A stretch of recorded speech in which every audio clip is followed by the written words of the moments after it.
ಈಗ ಪಂಡಿತ ಹಾಗೂ ವಿಮರ್ಶಕರಾದ ಎಸ್.ಜಿ. ಸೀತಾರಾಮ್ ಅವರು BSN ಪ್ರಸಾದರ ನಿರಂತರ ಪುಸ್ತಕದ ಮೇಲೆ ಬರೆದ ಪುಸ್ತಕ ಪರಿಚಯವನ್ನು ನೋಡೋಣ. ಅಚ್ಚರಿಗೊಳಿಸುವ ನೆನಪುಗಳ ಅಚ್ಚು, BSN ಪ್ರಸಾದರ ನಿರಂತರ. ಅಚ್ಚುಕಟ್ಟಾಗಿಯಷ್ಟೇ ಅಲ್ಲದೆ ಅಚ್ಚರಿಗೊಳಿಸುವಂತೆ ಸಾಗಿರುವ ನೆನಪುಗಳ ಈ ದೀರ್ಘ ದೀಪ್ತಿಮಂತ ದಿಬ್ಬಣವು ಆತ್ಮಕಥಾ ಸಾಹಿತ್ಯದ ಯಾವುದೇ ಪ್ರಕಾರ ಅಥವಾ ಪ್ರಭೇದದ ಹದ್ದುಬಸ್ತಿನೊಳಗೆ ಹಿಸುಕಿಡುವುದನ್ನು ಒಲ್ಲದೆ ಸಿಡಿದು ನಿಲ್ಲುವಂಥ ಒಂದು ವಿಶಿಷ್ಟ ರಚನೆಯಾಗಿದೆ. ಪ್ರವಾಸ ಕಥಾನಕ, ವೃತ್ತಿಕ ವೃತ್ತಾಂತ, ವೈಜ್ಞಾನಿಕ ಪುರಾವೃತ್ತ, ವ್ಯಕ್ತಿಜೀವನ ಚಿತ್ರ ಹೀಗೆ ಅವರವರ ಭಾವಕ್ಕೆ, ಅವರವರ ಕಣ್ಣೆಲೆಗೆ, ಅವರವರ ತೆರನಾಗಿ ಕಾಣುವ ನಿರಂತರ ಇಂಥ ಹಲವಾರು ಗುಣವರ್ಣನೆಗಳ ಸ್ವಾದಿಷ್ಟ ರಸಾಯನವಾಗಿ ಒಟ್ಟಂದದಲ್ಲಿ ಒಂದು ಕಾಮನ ಬಿಲ್ಲಿನಂತೆ ಕಂಗೊಳಿಸುವ ಕೃತಿ. ಅಂತರಿಕ್ಷ ವಿಜ್ಞಾನಿಯೊಬ್ಬರ ಜೀವನ ಕಥನವಾದ್ದರಿಂದ ಕಾಮನ ಬಿಲ್ಲು ಎನ್ನುವುದು ಇಲ್ಲಿ ಸಮುಚಿತವೂ ಆದೀತು. ವಿಭಿನ್ನ ವಾಚಕರಿಗೆ ಅವರವರ ಅಭಿರುಚಿ ಆಸಕ್ತಿಗಳನ್ನು ಬಲವಾಗಿ ಸೆಳೆಯುವ ಇದರ ಭಾಗಗಳು ವಿದ್ಯುತ್ಕಾಂತೀಯ ಎಲೆಕ್ಟ್ರೋಮ್ಯಾಗ್ನೆಟಿಕ್ ಎಂದೂ ಮನತಟ್ಟಬಹುದು. ಈ ಕೃತಿಯ ವಸ್ತುವಿನಲ್ಲಿ ಇದರ ಕರ್ತೃವಿನ ವಿಕಾಸವನ್ನು ಗುರುತಿಸಿದವರಿಗೆ ಅವರನ್ನು ಬೆಲಗೂರನ್ನು ಬೆಳಗಿದ ಬೆರಗು ಎಂದು ಕರೆಯಬೇಕೆಂದೂ ಎನಿಸಬಹುದು. ನಿಜಕ್ಕೂ ಬೆಲಗೂರಿನಿಂದ ಬೆಂಗಳೂರಿಗೆ, ಆರದವಳ್ಳಿಯಿಂದ ಆರ್ಮಿಡೇಲ್ಗೆ ಹಾರಿದ ಯುವ ಸಾಹಸಿಯನ್ನು ಅವರಲ್ಲಿ ಕಂಡಾಗ ಬೆಲಗೂರು ಮತ್ತು ಆರದವಳ್ಳಿ ಆಂಜನೇಯನ ನೆನಪಾಗುವುದು.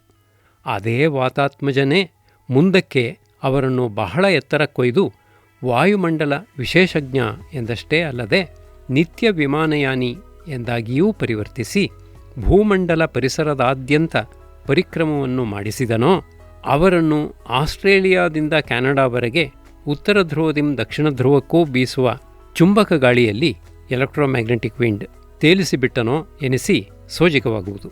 ಕಳ್ಳೊಕ್ಕಲು ಎನಿಸಿಕೊಂಡಿದ್ದರೂ ಎದೆಗುಂದದೆ ಭಕ್ತಿಯಿಂದ ತನ್ನನ್ನು ಕಾಣಬಂದ ಈ ತಿರುಗಾಲ ತಿಪ್ಪನಿಗೆ ತಿರುಪತಿ ತಿಮ್ಮಪ್ಪನು ಆಂಜನೇಯನಿಗಿಂತಲೂ ಹೆಚ್ಚು ಒಲಿದು ಜೀವನದ ತಿರುಗು ಹಂತದ ಸಮಯಕ್ಕೆ ಸರಿಯಾಗಿ ಇವರ ತಿರುಗಾಲನ್ನು ತೀರಗಳಿಂದ ಆಚೆಗೆ ತಿರುಗಿಸಿಬಿಟ್ಟನೋ ಎನಿಸುವುದು. ತಿಮ್ಮಪ್ಪನು ಆಕಾಶರಾಜನ ಅಳಿಯನಾಗಿದ್ದುದನ್ನು ಇಲ್ಲಿ ನಿರ್ದಿಷ್ಟವಾಗಿ ಗಮನಿಸಿದಾಗ ಇವರು ನಭೋಮಂಡಲ ಪಂಡಿತರಾದುದಕ್ಕೆ, ನಿರಂತರ ಆಕಾಶಗಾಮಿಯಾದದ್ದಕ್ಕೆ, ಪದ್ಮಾವತಿ ಪ್ರಾಣಪ್ರಿಯ ಆದದ್ದಕ್ಕೆ, ಕಡೆಗೆ ಆಕಾಶರಾಮನ ನೆಲ್ಸ್ನ ಒಡನಾಡಿಯಾದುದಕ್ಕೂ ಸ್ವಾರಸ್ಯವೆನಿಸುವ ಆಧಾರಗಳು ಒಂದೊಂದಾಗಿ ಗೋಚರಿಸತೊಡಗುವು. ಈಚಿನ ವರ್ಷಗಳಲ್ಲಿ ಇವರು ಫಿಸಿಕ್ಸ್ನ ಅಂಚಿನಿಂದ ಮೆಟಾಫಿಸಿಕ್ಸ್ ಸೀಮೆಯೊಳಗೆ, ಭೌತಶಾಸ್ತ್ರದಿಂದ ಪಂಚಭೂತ ಮೂಲಾಧಾರ ಶಾಸ್ತ್ರಗಳ ಚಿಂತನೆಗಳೆಡೆಗೆ ಏರಿರುವ ಅಥವಾ ಆತ್ಮ ಸ್ಫಿಯರ್ನ ಎಫ್ ಲೇಯರ್ ಒಳಗೆ ಫ್ಲೈಯರ್ ಆಗಿ ಸುಖಿಸುತ್ತಿರುವ ಸ್ಪಷ್ಟ ಸೂಚನೆಯು ಇವರ ವಿದ್ವತ್ಪೂರ್ಣ ಕೃಷಿಯ ಫಲವಾದ ಭಾರತೀಯ ಧಾರ್ಮಿಕ ಸಾಹಿತ್ಯದ ವರ್ಗೀಕೃತ ನಿರೂಪಣೆ ಎಂಬ ಅನನ್ಯ ಕೃತಿಯಲ್ಲಿ ಸಿಕ್ಕಿ ಹನುಮಪ್ಪ ಮತ್ತು ತಿಮ್ಮಪ್ಪ ಇಬ್ಬರೂ ಈಗ ಇವರಿಗೆ ಇನ್ನಷ್ಟು ನಿಕಟವಾಗಿ ಬಿಟ್ಟಿರುವರೋ ಎನಿಸತೊಡಗುವುದು. ಈಗ ನಿರಂತರದ ಒಡಲಿನೊಳಗೆ ಇನಿತು ಇಣುಕುವುದಾದರೆ ಭೂತ ವೃತ್ತಾಂತಗಳಿಂದ ಹಿಡಿದು ಭೌತಶಾಸ್ತ್ರ ಸಿದ್ಧಾಂತಗಳವರೆಗೆ, ಹಳೆಗಾಲದ ಹಳ್ಳಿಬಾಳಿನಿಂದ ಹಿಡಿದು ಪಾಶ್ಚಾತ್ಯ ಪ್ರದೇಶಗಳ ಪ್ರಸಕ್ತ ಜೀವನ ಶೈಲಿಗಳವರೆಗೆ, ಅಜ್ಞಾತ ವ್ಯಕ್ತಿಗಳಿಂದ ಹಿಡಿದು ವಿಜ್ಞಾತ ಸಂಸ್ಥೆಗಳ ಚಿತ್ತಾರಗಳವರೆಗೆ ಇಲ್ಲಿ ಅಡಕವಾಗಿರುವ ವಿಷಯ ವಸ್ತುವಿನ ವೈವಿಧ್ಯ ಮತ್ತು ವೈಶಾಲ್ಯ ಮೊತ್ತ ಮೊದಲಿಗೆ ಎದ್ದು ಕಾಣುತ್ತವೆ. ಪುಸ್ತಕದ ವಿವರ ವೈಭವವಂತೂ ಅಬ್ಬಬ್ಬಾ, ಅದ್ಯಾವ ಜ್ಞಾಪಕ ಕೋಶದಲ್ಲಿ ಲೇಖಕರು ಅಷ್ಟೊಂದು ಸೂಕ್ಷ್ಮಾಂಶಗಳನ್ನು ಇಷ್ಟೊಂದು ವರ್ಷಗಳು ಕಾಪಿಟ್ಟುಕೊಂಡಿದ್ದರು ಎಂದು ಗರಬಡಿಸುತ್ತದೆ. ಆಂಜನೇಯ ಮತ್ತು ತಿಮ್ಮಪ್ಪನಂತೆ ಮಹಾಭಾರತದ ಲಿಪಿಕಾರ ವಿವರಸಿದ್ಧಿ ವಿನಾಯಕ ಸಹ ಇವರಿಗೆ ಒಲಿದಿರಲೇಬೇಕು ಎಂಬ ಅನುಮಾನ ತಲೆದೋರುತ್ತದೆ. ವಿಶೇಷವಾಗಿ ಪುಸ್ತಕದ ಆದಿಪರ್ವದಲ್ಲಿ ಇವರು ತಮ್ಮ ಬಾಲ್ಯಕಾಲೀನ ಮತ್ತು ಗ್ರಾಮೀಣ ಮೂಲದ ಬಚ್ಚಿಟ್ಟ ವಿವರಗಳನ್ನು ಬಿಚ್ಚಿಡುವಾಗ ಇವರ ಕೌಶಲವು ಕೌತುಕ ಉಂಟು ಮಾಡುತ್ತದೆ. ಸಾಮಾನ್ಯ ಓದುಗರ ಮಟ್ಟಿಗೆ ಹೇಳುವುದಾದರೆ ಈ ಪರ್ವದಲ್ಲಿರುವ ಕುಸುರಿ ಚಿತ್ರಣದಲ್ಲಿ ಇಡೀ ಪುಸ್ತಕದ ಸೊಗಸೇ ಹುದುಗಿದೆ.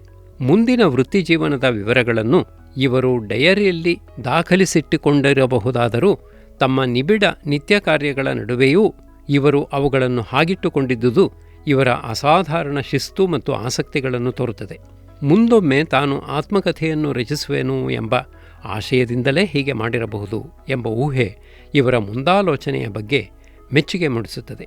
ಈ ಕೃತಿಯ ಆದಿಪರ್ವದ ದ್ರವ್ಯವು ತಿಳಿನೀರಿನ ಥರ ಹಳ್ಳಿಯಿಂದ ದಿಲ್ಲಿ ದ್ವೀಪಾಂತರಕ್ಕೆ ನಿರಂತರ ಹರಿದು ಓದುಗರನ್ನು ತಣಿಸುವ ಅತಿಶಯವನ್ನು ಪರಿಶೀಲಿಸಿದಾಗ ಇಲ್ಲಿರುವ ನೆನಪುಗಳು ಚೆಲುವು ಕಣ್ಣನ್ನು ಕೋರೈಸುತ್ತದೆ. ಹಳ್ಳಿಯ ಬಾಳಿನ ಸೊಗಡುಗಂಪು ಮೂಗನ್ನು ನೆಲೆದಾಡಿಸುತ್ತದೆ. ಹಿರಿಯ ಓದುಗರಿಗಂತೂ ತಾವೂ ಅದೇ ಪರಿಸರದಲ್ಲಿ ಇರಬಾರದಿತ್ತೇ ಎಂಬ ಹಂಬಲಿಕೆಯನ್ನು ಉಂಟುಮಾಡುತ್ತದೆ. ತಮ್ಮದೇ ಬೇರುಗಳನ್ನು ಕುರಿತಂತೆ ಬರೆಯಲು ಹುರುಪನ್ನೂ ನೀಡುತ್ತದೆ. ಇಲ್ಲಿರುವ ಬಿಡಿ ನೆನಪುಗಳ ಮಲ್ಲಿಗೆ ಮುಗುಳು ಮಾಲೆಯನ್ನು ನಡುವೆ ಕುಶಲದಿಂದ ಕೋದಿರುವ ಕನ್ನಡ ಕವಿವಾಣಿಗಳ ಕನಕಾಂಬರದೊಡನೆ ಕಂಡು ಸೌಂದರ್ಯ ರಸಾಸ್ವಾದ ಮಾಡುವಾಗ ಲೇಖಕರು ವಿಜ್ಞಾನಿಗಳೋ ಅಥವಾ ಆ ಕಾಲದ ಹೆಸರಾಂತ ಕನ್ನಡ ಸಾಹಿತಿಗಳೋ ಅಣುವಿಜ್ಞಾನಿ ಆಗಬೇಕಾದವರು ಅಕಸ್ಮಾತ್ತಾಗಿ ಅಣುಕಲಾಕಾರ ಆಗಿಬಿಟ್ಟರೋ ಎಂದು ದಿಗ್ಭ್ರಮೆಯಾಗುತ್ತದೆ. ಕಡೆಗೆ ಈ ಅಕ್ಷರ ಮಾಲಿಕೆಯು ಕೇವಲ ನರಸಿಂಹಪ್ರಸಾದ ಅಲ್ಲ, ನ್ಯಾರೇಷನ್ ಸಿಂಹ ಕೈಪವಾಡ ಎಂದು ಮನವರಿಕೆಯಾಗುತ್ತದೆ. ಲೇಖಕರು ಭೌತವಿಜ್ಞಾನದ ಬದಲು ಕನ್ನಡವನ್ನೇ ಉನ್ನತ ಅಧ್ಯಯನಕ್ಕೆ ಆಯ್ದುಕೊಂಡಿದ್ದಲ್ಲಿ ಕನ್ನಡ ಸಾಹಿತ್ಯವು ಮತ್ತಷ್ಟು ಶ್ರೀಮಂತವಾಗುತ್ತಿತ್ತು, ಕನ್ನಡ ವಿದ್ಯಾರ್ಥಿಗಳಿಗೆ ಮತ್ತಷ್ಟು ಪುಷ್ಟಿ ಮತ್ತು ಪ್ರೇರಣೆ ದೊರಕುತ್ತಿದ್ದವು ಎಂದೂ ಅನಿಸುತ್ತದೆ. ವಿಜ್ಞಾನ ವಾಹಿನಿಯನ್ನೇ ಸೇರಿದರೂ ಲೇಖಕರು ಕನ್ನಡವನ್ನು ಕಡೆಗಣಿಸಲಿಲ್ಲ. ತಮ್ಮ ಅಚ್ಚುಮೆಚ್ಚಿನ ದ್ವಾದಶ ತಿರುಣಾಮಯ್ಯಂಗಾರ್ ಕನ್ನಡ ಮೇಷ್ಟರು ಹೈಸ್ಕೂಲ್ನಲ್ಲೇ ಮಾಡಿದ್ದ ನಿರೀಕ್ಷೆಯನ್ನು ನಿಜವಾಗಿಸದೇ ಬಿಡಲಿಲ್ಲ ಎಂಬ ಅರಿವು ಮನಮುಟ್ಟುತ್ತದೆ. ಜಡೆಮುನಿ, ಮೋಹಿನಿ, ಯಕ್ಷಗಾನ, ಉದ್ಭವ ದೇವರುಗಳು, ಅಲಾಬಿ ಹಬ್ಬದ ಅಳ್ಳಳ್ಳಪ್ಪ ಮತ್ತು ಎಣ್ಣೆ ಬಾಬಣ್ಣ, ಕಾರ ಹಬ್ಬ, ಮಾರಿಹಬ್ಬ, ರಾಮನವಮಿ ಮೊದಲಾದವುಗಳ ನಾಜೂಕು ನಿರೂಪಣೆ, ಮುಳ್ಳಯ್ಯನಗಿರಿ ಜ್ಯೋತಿ ದರ್ಶನ, ಕಳ್ಳರಸೀಕೆರೆ ರಹಸ್ಯ, ಬಾಬಾ ಬುಡನ್ಗಿರಿ ಮೂಲಿಕೆಗಳ ಪೌರಾಣಿಕ ಹಿನ್ನೆಲೆ, ನರಸಿಂಹವನ ಒಕ್ಕಲಿನ ಒಳಗುಟ್ಟು, ಸಿಗರೇಟ್ ಪ್ಯಾಕ್, ಚಿನ್ನಾರಿ ಬೇಗಡೆ ಕಾಗದಕ್ಕೂ ವಿಶ್ವಯುದ್ಧದ ರೇಡಾರ್ಗೂ ನಡುವಿನ ವಿಚಿತ್ರ ನಂಟು, ಟೆಂಟ್ ಸಿನಿಮಾ ಟಿವಿ, ಜೇನು ಅಳಿಸುವ ಉಪಾಯ, ಒಂದೆರಡೇ ಹೋಗಲಿ ಹತ್ತಿಪ್ಪತ್ತೇ, ಈ ಕಥನದ ಈ ಬಗೆಯ ಪ್ರಕರಣಗಳನ್ನೇ ಕೂಡಿಸಿದರೆ ಸ್ವತಂತ್ರವಾಗಿ ಅದೇ ಒಂದು ಪುರಸ್ಕಾರಾರ್ಹ ಜಾನಪದ ಕಥಾಪುಸ್ತಕವಾಗಬಲ್ಲದು. ಆದರೆ ಈ ಎಲ್ಲ ಪ್ರಕರಣಗಳ ನಡುವೆ ನಿಶ್ಚಯವಾಗಿ ನಿಗಿನಿಗಿಸುವುದೆಂದರೆ ಜಡೆಮುನಿ. ಬಹುಶಃ ಇನ್ಯಾರೂ ಇಷ್ಟು ಆಳವಾಗಿ ಈ ಜನಜನಿತ ರೋಚಕ ಸಂಗತಿಯ ಬಗ್ಗೆ ಬರೆದು ಒಂದು ಅಲೌಕಿಕ ಭೂತ ವಾತಾವರಣವನ್ನು ಸೃಷ್ಟಿಸಿರಲಾರರು. ಈ ವಸ್ತುವೂ ಹಾಗೆಯೇ ಒಂದು ಸ್ವತಂತ್ರ ಬಹುಮಾನಯೋಗ್ಯ ಪ್ರಬಂಧವಾಗಬಲ್ಲದು. ಒಟ್ಟಾರೆ ಲೇಖಕರ ಈ ಬಂಗಾರದ ದಿನಗಳ ಸ್ಮೃತಿಯು ಆಂಗ್ಲೀಕರಿಸಲ್ಪಟ್ಟಿದ್ದರೆ ಲೇಖಕರಿಗೆ ಬಹುಪ್ರಿಯವಾದ ಲಾರಾ ಇಂಗಲ್ಸ್ ವೈಲ್ಡರ್ ಅವರ ವಿಖ್ಯಾತ ದೀಸ್ ಹ್ಯಾಪಿ ಗೋಲ್ಡನ್ ಇಯರ್ಸ್ ಕೃತಿಯಂತೆಯೇ ಯಶಸ್ಸನ್ನು ಪಡೆಯುತ್ತಿತ್ತು ಎನಿಸುತ್ತದೆ. Lara Ingalls wilder, Ruskin bond ಮೊದಲಾದವರ ಸಾಹಿತ್ಯದಲ್ಲಿ ಲೇಖಕರು ಇಟ್ಟಿರುವ ಅಗಾಧ ಪ್ರೇಮವು ಅವರ ಬಾಲಸಹಜ ಮುಗ್ಧ ಕುತೂಹಲ ಹೇಗೆ ನಿರಂತರವಾಗಿ ಉಳಿದುಕೊಂಡಿದೆ ಎಂಬುದಕ್ಕೂ, ಈ ಗುಣಾಢ್ಯತೆಯ ಕಾರಣದಿಂದಲೇ ಅವರು ಹೇಗೆ ವಿಜ್ಞಾನಿಯಾಗಿ ಸಫಲರಾದರು ಎಂಬುದಕ್ಕೂ ದ್ಯೋತಕವಾಗಿದೆ. ಈ ವೈಶಿಷ್ಟ್ಯವೇ ಪುಸ್ತಕದ ಪ್ರಾರಂಭದಲ್ಲಿ ವಿಜೃಂಭಿಸಿ ಅದರ ಬಾಲಕಾಂಡವನ್ನು ಶುಗರ್ ಕ್ಯಾಂಡಿ ಅಥವಾ ಖಂಡಲಡ್ಡುಗೆ ಆಗಿಸಿದೆ. ಓದುಗರನ್ನು ಏಕ್ದಂ ಕಿನ್ನರ ಸಿಂಹ ಲೋಕಕ್ಕೆ ಏರಿಸಿ ಗಾಳಿಪಟ ಅಥವಾ ಬೆಲೂನ್ ಹಾರಿಸುವ, ಜಿಗಿಜಿಗಿಯುತ್ತಾ ಗಗನದ ಬಯಲಲ್ಲಿ ತೇಲುವ ಮಗುವಿನ ಪುಳಕವನ್ನು ಓದುಗರಲ್ಲೂ ಹೊತ್ತಿಸಿದೆ. ಆದಿಪರ್ವದಿಂದ ಆಚೆಗೆ ನೋಟ ಹಬ್ಬಿಸಿದಾಗ ಅಲ್ಲಿ ಲೇಖಕರು ತಮ್ಮ ಜ್ಞಾನ ವಿಜ್ಞಾನ ಬರದ ರಭಸದಲ್ಲಿ ನರಸಿಂಹಮಿತಿ ಕಂಬವನ್ನು ಸೀಳಿಬಂದು ತ್ರಿವಿಕ್ರಮನಂತೆ ಹಿಗ್ಗಿ ಪೂರ ಭೂಪಟವನ್ನೇ ತಬ್ಬಿಕೊಳ್ಳುವುದು ಸ್ಫುಟವಾಗುತ್ತದೆ. ಯಾವ ಮಟ್ಟಿಗೆ ಎಂದರೆ ಕೆಲವೊಮ್ಮೆ hello sir, where on earth are you, pardon, where in the atmosphere are you ಎಂದು ಕೂಗಿ ಕೇಳೋಣವೆಂಬ ಕಾವು ಒತ್ತಡ, ಟೆಂಪರೇಚರ್ ಆ್ಯಂಡ್ ಪ್ರೆಷರ್ ಉಂಟಾಗುತ್ತದೆ. ಹಿಮಾಲಯವಿರಲಿ, ಸೈಬೀರಿಯಾ ಹಿಮವನ್ನೂ ಮೆಟ್ಟದೆ ಇವರು ಬಿಡಲಿಲ್ಲ ಎಂಬುದನ್ನು ಗುರುತಿಸಿದಾಗ ಅಂಟಾರ್ಟಿಕಾ ಒಂದೇ ಬಾಕಿ ಉಳಿಯಿತು ಎನಿಸುತ್ತದೆ. ಮತ್ತು ಬೌದ್ಧಿಕವಾಗಿ ಆದಂತೆ ಭೌತಿಕವಾಗಿಯೂ ಇವರು ಅಂತರಿಕ್ಷ ಯಾತ್ರಿ ಆಸ್ಟ್ರೋನಾಟ್ ಆಗಿ ಇವರ ಊರ್ಧ್ವಗಾಮಿ ವೃತ್ತಿತ್ವವು ಕಡೆಗೆ ಒಂದು ಕಳಶ ಪಡೆಯಬೇಕಿತ್ತು ಎಂದು ಹಪಾಸಿಸುವಂತಾಗುತ್ತದೆ. ಆದರೆ ಈ ಇಡೀ ವಿಸ್ತಾರದಲ್ಲಿ scientific, academic, administrative, financial, procedural, itinerary ವಿವರಗಳು ದಟ್ಟವಾಗಿದ್ದು ಅಲ್ಲಲ್ಲಿಗೆ ತಕ್ಕ ತಾಂತ್ರಿಕ ಆಂಟನ ಹೊಂದಿಲ್ಲದ ಮಾಮೂಲು ಓದುಗರಿಗೆ ನಿರಂತರದ ನಂತರದ ಪರ್ವಗಳು ಅಂತರಿಕ್ಷದ ಅಂತರದಲ್ಲೇ ಉಳಿಯುತ್ತವೆ ಅಥವಾ ಅಂತರ್ಧಾನವಾಗಿ ಬಿಡುತ್ತವೆ. ಇಲ್ಲಿನ ಪ್ರವಾಸಮಯ ಪುಟಗಳನ್ನು ಹಾಯುವುದು ಪಾಯಾಸೋದ್ಯಮವೇ ಆಗುತ್ತದೆ. ಈ ವಿವರ ರಾಶಿಗಳಲ್ಲಿ ಇವುಗಳ ನಡುವೆ ಹಾದು ಹೋಗುವ ಅಷ್ಟೋತ್ತರ ಶತ 108 ಅದರಲ್ಲೂ ವಿದೇಶಿ ನಾಮಗಳಲ್ಲಿ ವೈಜ್ಞಾನಿಕ ಶಬ್ದಸ್ಫೋಟಕಗಳಲ್ಲಿ ಇದೀಗ ಆ ಚಂದದ ಬಾಲಕಾಂಡವನ್ನು ಕೊಟ್ಟ ಲೇಖಕರು ಈಗ ಇದ್ದಕ್ಕಿದ್ದಂತೆ ಅದೆಲ್ಲಿ ಮರೆಯಾಗಿ ಹೋದರು, ನಾವು ಅದೆಲ್ಲಿ ಕಳೆದು ಹೋದೆವು ಎಂದು ಕಳವಳವೇಳುತ್ತದೆ. ಅಷ್ಟು ರಸವತ್ತಾದ ಅಪ್ಪರ್ ಅಟ್ಮಾಸ್ಫಿಯರ್ನಿಂದ ನೀರಸವಾದೊಂದು ಲೋವರ್ ಅಟ್ಮಾಸ್ಫಿಯರ್ಗೆ ಏಕ್ದಂ ಎಳೆಯಲ್ಪಟ್ಟಂತಾಗಿ ನಿರಸನವಾಗುತ್ತದೆ. ವಾರ್ ಆ್ಯಂಡ್ ಪೀಸ್ ಪುಸ್ತಕದ ಜೊತೆ ತಾವು ಹೇಗೆ ಕನೆಕ್ಟ್ ಆಗಲು ಸಾಧ್ಯವೇ ಆಗಲಿಲ್ಲ ಎಂಬ ಲೇಖಕರ ಅನುಭವವೇ ಈ ಕೃತಿಯ ಕೋರ್ ಕಂಟೆಂಟ್ನ ಸಾಧಾರಣ ಓದುಗರಿಗೂ ಆಗುತ್ತದೆ. ಅಲ್ಲಲ್ಲಿ ಪ್ರಾಸಂಗಿಕವಾಗಿ ಕಾಣಿಸಿಕೊಳ್ಳುವ ಕೌಟುಂಬಿಕ ಸಂಗತಿಗಳನ್ನು ಬಿಟ್ಟರೆ ಲೇಖಕರ ಮಕ್ಕಳ ವ್ಯಾಸಂಗ, ಹಲವಾರು ಮುಖ್ಯ ಸಂಗತಿಗಳ ಬಗ್ಗೆ, ಅಂತೆಯೇ ಅವರ ಇನ್ ಕ್ಲಾಸ್ ರೂಮ್ ಅನುಭವಗಳು ಹಾಗೂ ಒಂದು ಪೂರ್ತಿ ತಲೆಮಾರಿನ ವಿದ್ಯಾರ್ಥಿಗಳ ವೈಶಿಷ್ಟ್ಯಗಳ ಬಗ್ಗೆ ಸೂಚನೆಯೇ ಸಿಗದಿರುವುದು ಈ ಅಭಾವಾತ್ಮಕ ಭಾವವನ್ನು ಉಲ್ಬಣಿಸುತ್ತದೆ. ಪುಸ್ತಕದ ಕಡೆಯಲ್ಲಿ ಲೇಖಕರ ಚಾರ್ಧಾಮ್ ಯಾತ್ರೆ ಮತ್ತು ಲಾರಾ ಇಂಗಲ್ಸ್ವೈಲ್ಡರ್ ಹಾಗೂ ರಸ್ಕಿನ್ ಬಾಂಡ್ ಭೂಮಿಯಲ್ಲಿ ಅವರು ಕೈಗೊಂಡ ಸಂಚಾರ ಇವುಗಳ ಮನೋಹರ ಆಖ್ಯಾನ ಇರುವುದರಿಂದಾಗಿ ಅಲ್ಲಿಯವರೆಗೂ ನಿರೀಕ್ಷೆಯನ್ನು ಹಿಡಿದಿಟ್ಟುಕೊಂಡಿದ್ದು ಕಾದಿದ್ದವರಿಗೆ ತುಸುವಾದರೂ ಸಮಾಧಾನ ದೊರಕುತ್ತದೆ. ಖಾಸಗಿ, ಕೌಟುಂಬಿಕ, ವೃತ್ತಿಜಗತ್, ಬಾಹಿರ ಜೀವನವನ್ನೇ ಮೂಲ ಸೂತ್ರವಾಗಿಟ್ಟು ಈ ಕೃತಿಯಲ್ಲಿ ತಪ್ಪಿ ಹೋಗಿರಬಹುದಾದ ವಿವರಗಳನ್ನು, ಆ ಸಂಬಂಧದ ಈವರೆಗಿನ ಬೆಳವಣಿಗೆಗಳನ್ನು ಕೂಡಿಸಿ ಲೇಖಕರ ಸಿದ್ಧಹಸ್ತದಿಂದ ಚೊಕ್ಕ ಹಾಸ್ಯ ಪ್ರಜ್ಞೆಯಿಂದ ಹೊಸದೊಂದು ಆತ್ಮಭೂಪಟ ಅಥವಾ ಐ ಮ್ಯಾಪ್ ಮೂಡಿಬಂದಲ್ಲಿ ಅದು ಆಸಕ್ತ ಅವಿಜ್ಞಾನಿ ಓದುಗರ ಮನರಂಜಿಸುವುದು ಎಂಬುದರಲ್ಲಿ ಸಂಶಯವಿಲ್ಲ. ಆ ಬಳಿಕ ಈಗಿನ ಕೃತಿಯ ಅರ್ಧ ಭಾಗಕ್ಕಿಂತ ಹೆಚ್ಚನ್ನು ಆವರಿಸಿರುವ ವೃತ್ತಿವೃತ್ತಾಂತಗಳನ್ನೇ ಒಂದು ಪ್ರತ್ಯೇಕ ಪುಸ್ತಕವನ್ನಾಗಿಸಿದರೆ ವೃತ್ತಿಜೀವಿಗಳ ಪರಾಮರ್ಶನೆಗೆ ಐನಾತಿಗೋಳ ಆಗಿ ಅದೂ ಉಪಯುಕ್ತವಾಗಬಹುದು. ಇದೇನೇ ಇರಲಿ, ಈ ಕೃತಿಯ ವೃತ್ತಿವಿವರ ಕ್ಷೇತ್ರವನ್ನು ಉಳುಮೆ ಮಾಡಿದವರಿಗೆ ಪೋಸ್ಟ್ ಆಫೀಸ್ ಪ್ಯಾಕರ್ ಆಗಿ ಶುರುವಾದ ಲೇಖಕರು ಪೋಸ್ಟ್ ಡಾಕ್ಟರಲ್ ವಿಜ್ಞಾನಾಧ್ಯಯನಗಳ ದಿಗ್ದರ್ಶಕನಾದ ಮಹಾರೂಪಾಂತರಣ, ತಮ್ಮ ವಿಶೇಷ ಜ್ಞಾನ ಕ್ಷೇತ್ರದಲ್ಲಿ ಅವರು ಗೈದಿರುವ ಸಾಧನೆಯ ಹೊಳಹುಗಳು, ಅವರ ಸ್ನೇಹ ಸಂಬಂಧಗಳ ವಿಶ್ವವ್ಯಾಪಿ ಹೆಣಿಗೆ, ಅವರ ಅದಮ್ಯ ಪ್ರವಾಸ ಕುತೂಹಲ ಮತ್ತು ಅಸಾಮಾನ್ಯ ಪ್ರವಾಸ ಲೇಖನ ಪ್ರತಿಭೆ, ವೈದುಷ್ಯ, ವಿಶ್ವದ ವೈಷಮ್ಯವಿಷ ಮತ್ತು ದೂಷ್ಯ ದೃಶ್ಯಾವಳಿಗಳ ನಡುವೆ ಸಂಶೋಧನದಲ್ಲಿ ಧನ ಮಾತ್ರ ಕಾಣುವ ಧನಾತ್ಮಕ ಅಧಿಕಾರೋನ್ಮತ್ತರ ಸಮ್ಮುಖ, ಅವರು ತಮ್ಮ ವೃತ್ತೀಯ ಸ್ವಾಸ್ಥ್ಯ ಸ್ಫೂರ್ತಿಗಳನ್ನು ಎತ್ತಿ ಹಿಡಿದುಕೊಂಡಿದ್ದ ಸ್ಥೈರ್ಯ, ಇವೆಲ್ಲವೂ ಕಂಡು ಅವರ ವ್ಯಕ್ತಿಶಕ್ತಿಯ ಬಗ್ಗೆ ಭಲೆ ಭಾಪುರೇ ಎಂಬ ಉದ್ಗಾರ ಚಿಮ್ಮಿ ಬರುತ್ತದೆ. ನಿರಂತರ ಪುಸ್ತಕವನ್ನು ಒಪ್ಪಿಸುವುದರ ಮೂಲಕ BSN ಪ್ರಸಾದ್ ಅವರು ತಮ್ಮ ಬೆಲಗೂರು ಬೇರುಗಳಿಗೆ ಬೆಲೆಗೂಡಿಸಿದ್ದಾರೆ.